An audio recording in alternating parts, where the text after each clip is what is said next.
we will see one example of a private college, just like Sacred Heart University. As I mentioned, private colleges, they follow the not-for-profit FASB's rules, but you will see in next chapters, when we'll see public colleges, they have different accounting procedures because they are governmental funded colleges. But if you think of private colleges, you will see the journal entry examples are here. If you read this example from page number 888, it says that Eastern Institute is a small private college, and it also showed their net assets with donor restrictions and without donor restrictions amount. And for starting of this year, you will see different information, and you will also see how we're gonna record it. So here, first they received some pledges, unrestricted, and those are collectible within 12 months. Total amount 130,000.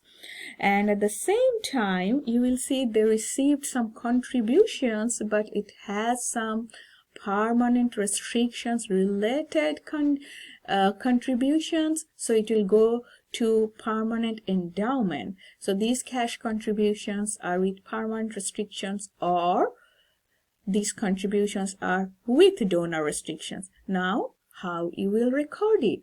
So first, let's see how we're gonna record these cash contribution. We debited cash 50,000, and we know that it will go to the permanent endowment. That means we cannot use it, so we will credit it as contribution revenues with donor restriction, 50,000. On the other hand, we received pledges. Total amount is 130,000, so we will debit contribution receivables. Sometimes you will see different textbook uses it pledge receivables. That's totally fine, and there is no condition, no restrictions, so we will credit contribution revenues, and it's without donor restrictions, 130,000. But there is little more information. They estimated that only 85% of these pledges will be received. That means you will not be able to receive all of those. So we'll count 15% of it, which is we are really in doubt we're gonna collect it or not. So we will record it as a bad debt expense, and we'll also create an allowance for doubtful accounts or allowance for uncollectible amounts or pledges, just like you do for profit institution when you cannot or you are in doubt to collect a part of your revenues. Next, the school collected 100,000 of that amount that was pledged and write off 5,000. So they are able to collect 100,000, but at the same time they confirmed that they will not be able to collect 5,000. So we will remove that from our allowance for uncollectible parts, and we already collected cash 100,000. So debit cash 100,000. We are no longer in doubt. It's now confirmed. We have to write off that part, allowance for uncollectible pledges 5,000, and we will reduce our contribution receivables. We are able to collect 100,000, 5,000 will write off, so we will reduce our receivables by 105,000, so we're gonna credit it. Now we will see here a few more examples that assume that the Eastern Institute they charge 800,000 for tuition and fees for the current semesters, and assume it's the beginning of the semester, and they will record it as a deferred revenues. When they charge it at the beginning of the semester, they cannot record it as tuition revenues because they haven't started teaching the students. Students are not getting anything. When the semester will be over, they will record it as a tuition revenues. But now it's a liabilities. Deferred revenues means it's some type of unearned revenues. So they charge 800,000, it's tuition receivables, and they will credit it as deferred revenues for tuition and fees. They also do some awards and scholarships, which is 200,000. So they will also show it as deferred financial aid, and they will remove it from the receivables because students don't need to pay that 200,000. So they will receive it from the tuition receivable. But again, it's not a financial aid expense yet. It's a deferred financial expense. They also received 20,000 cash gifts, but the donor said that those cash amount should be used for a series of lectures by visiting scholars. That means it's a pure cash contribution. We will record it cash debit contribution revenue credit, but we'll label it under with donor restrictions because we have to use it only for the visiting scholars lectures. Then they have some operating expenses, a total of 575,000, and they broke it down. They didn't pay it yet, so it incurred liabilities for the time being. So the breakdown showed that instructional expenses, student service expense, laboratory expense, administrative expense, all together is 575. The breakdown of those expenses are given and they have to pay it, so they credited accounts payable. Now here they actually used $65,000, and that was given by a donor previous year to buy a certain equipment. So now here what you need to do, you are purchasing an equipment with $65,000. Well, assume you are not paying the cash right away. You credited accounts payable. But remember, this money was given by a donor with the restriction that you have to buy that specific equipment. That means those money was held under the net asset with donor restrictions. Remember, we cannot spend anything from with donor restrictions. So at the same time, immediately you have to reclassify the net assets or remove it from with donor restriction to without donor restrictions. So we remove that $65,000 from net asset with donor restrictions. So net asset with donor restriction is decreasing. We debit it, and it is increasing the net asset without donor restriction, so we credit it. Then what happened here, these are part of these liabilities, account payable. So they paid it. So they had an accounts payable of $575,000. So they paid $625,000 out of that. Cash is credited and accounts payable is reducing by $625,000. They recorded some depreciation expenses. Well, altogether in general, those depreciations are related to building and equipment.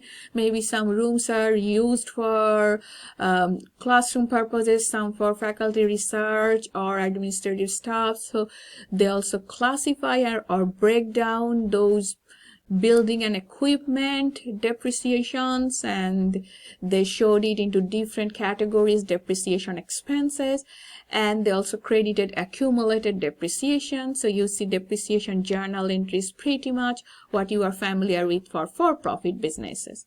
Now student paid $600,000 tuition fees, and that's after the tuition assistant has been applied.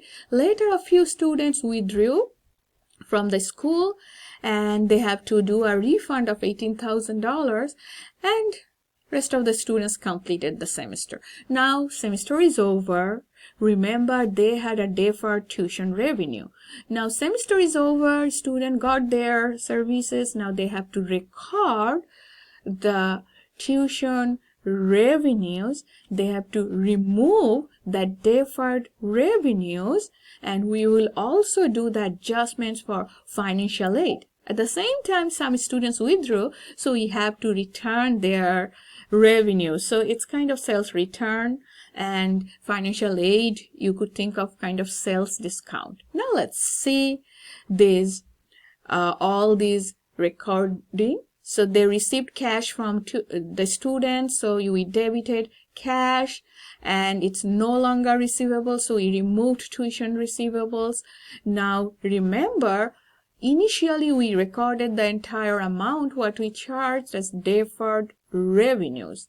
Now out of those $800 deferred revenues, we adjusted with the refund because some students withdrew, so we will pay them $18,000, and now we cannot call all entire 800 amount as our tuition revenues. Rather, the rest, after paying the refund, we will record the rest as a tuition revenues. And of course, these revenues we earned and we can use it for any purpose, and we will categorize it without donor restrictions. We'll also do the adjustments for our financial aid. Now we are recording financial aid, which is an expense, and we are removing the deferred financial aid. Because semester is now over, we have to do all these adjustments. The actual expenses are incurred, the tuition revenues are earned. The final example we will see now is for a not-for-profit private hospitals. So healthcare entities or hospitals are different because they actually collect their exchange revenues by giving patient services either from the patient or from a third party, and it is very common that they will not be able to collect entire amount of their patient service revenues. So let's see this example here. So this hospital, they do surgeries, and for each surgery they charge $20,000. They have three types of patients. One patient has an insurance, the insurance company will pay, but the condition is that the insurance company will pay 70% of the cost of the surgery, and which is $14,000. It is very common. We call it contractual agreement, and we later will show it as a contractual adjustments. Second patient has no insurance, so the patient is supposed to pay the $20,000, but hospital knows that they will be able to collect only 10% or $2,000. That means a huge amount they have to show as bad debt. Now third patient does not have any insurance or may live below poverty level or not able to pay any money. So the hospital will do the surgery. That is very common that they do, but they will do as a charity service. So now how are we gonna record it? So first they provided 3 surgeries, but remember, if they provide any charity healthcare service, they cannot record it. So they knows that out of these 3 patients, the third patient is a charity care. They will not charge anything, and they don't expect to collect anything either from that patient, or there is no party to help the patient. So they will charge only 2 patients surgery, $20,000 each. So patient service revenues credit $40,000, and one patient's amount will be collected from the insurance company. So they call it third party payers, $20,000. Another patient does not have any insurance, but that patient is supposed to pay, so they will charge to that patient. So account receivable patients $20,000. Now you know the insurance company will pay only up to $14,000. So they will show the difference $6,000 as a contractual adjustment. It's one type of bad debt. They know it. So they will show it this contractual adjustment, and it's reduction of their revenues, right? They will not collect it. So they debit contractual adjustments, and they showed it as allowance for uncollectible accounts. Now, for the patient with insurance, they charged $20,000. It's in their patient service revenues. They have account receivables, but they know they will only be able to collect 10%. That's based on their past records. So 90% they'll not be able to collect. So they will record it as a provision for bad debts. Remember, If you don't able to collect from a patient directly, it's a bad debt. If you are not able to collect from the insurance company, it's a contractual adjustments. So they will show that 90% as provision for bad debt debit and allowance for uncollectible accounts credit, $18,000, 90% of 20,000. For the third patient, we will not charge it. It's a charity care.